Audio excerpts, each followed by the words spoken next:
Pam Bondi, the Attorney General of the United States, was just banned from Fox News. Not suspended, not sidelined, banned by the one network that was supposed to be on her side.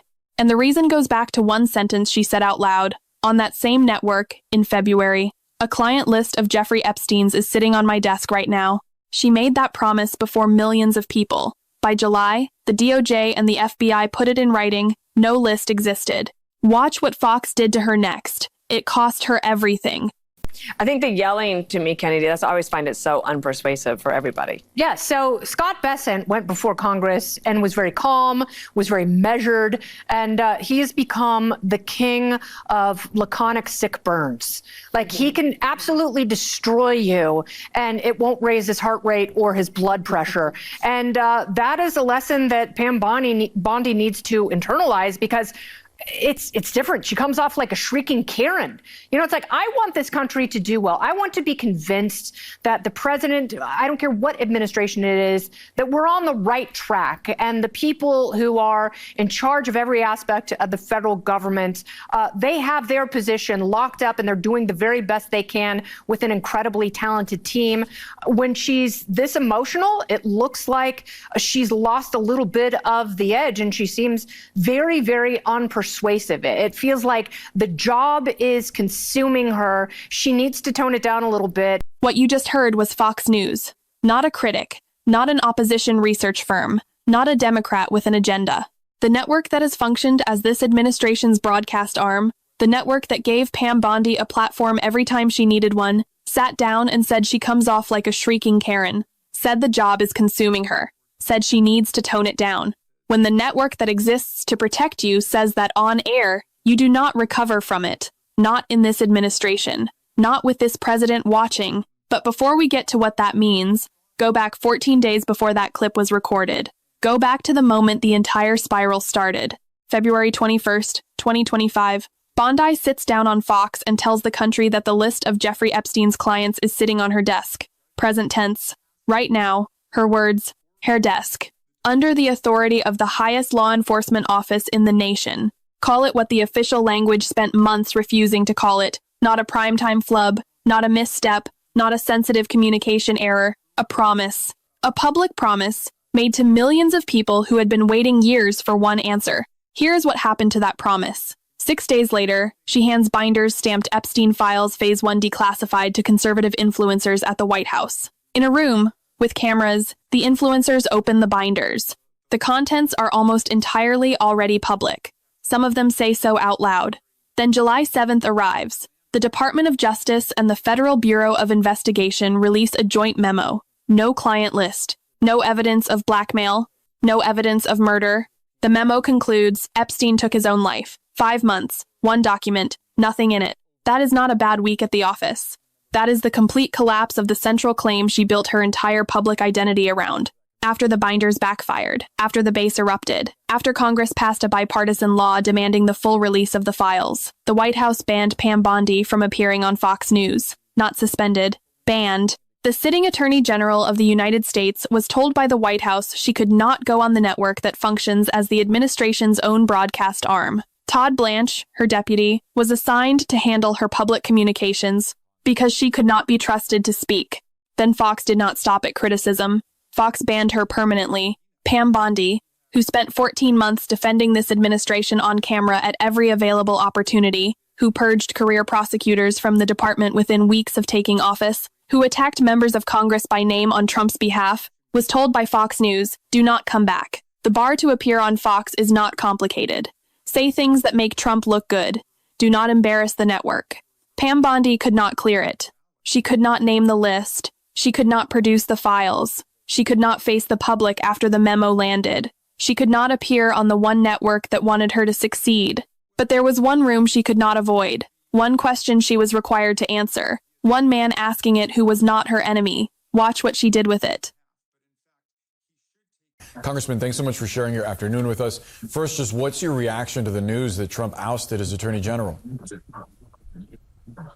Well, I'm afraid that the administration or the president may take the wrong message from this. I mean, her tenure was plainly a disaster, but she did everything that Donald Trump asked her to do. They sacked dozens and dozens of career attorneys just for having worked on the January 6th case. They did everything they could to obstruct the release of the Epstein files. Millions of pages of the Epstein files were withheld by Pam Bondi. They did nothing to try to crack down on the outrageous ICE tactics that were trampling people's civil rights and constitutional liberties in Minneapolis. And so she basically did everything that he asked her to do, and she shouldn't be just the fall person for a series of policies that I think are profoundly infected with unconstitutionality and illegality. So, people have been calling me saying, you must feel great because she called you a washed up loser lawyer during the hearing. And, I have no personal animus towards Pam Bondi, and I understand she was a pretty good prosecutor in Florida, and I hope she can restore her reputation. But going all the way down the road with the corruption in the administration, I think a career killer for a lot of people. I wonder, Congressman, what you make of the timing, in part because it was only yesterday that Bondi had summoned the head prosecutor overseeing an investigation into whether former CIA Director John Brennan made false statements to Congress about a years-old intel assessment of Russian meddling in the 2016 election. Our reporting indicates that Bondi was trying to communicate to that prosecutor that she believed that he was slow-walking that investigation and that she wanted to see some development in the case. Do you think that the fact that she's been fired makes it more likely that we'll see similar prosecutions in the near future? That was not a Democrat asking her that question. That was Thomas Massie, a Republican, the congressman who co-authored the Epstein Files Transparency Act, the man who helped write the law that gave Bondi the legal framework to do her job, asking the Attorney General of the United States, who is responsible, and watching her call him a failed politician with Trump derangement syndrome. The question was, who is responsible? She was given the floor, the authority, and the moment. The question was not answered.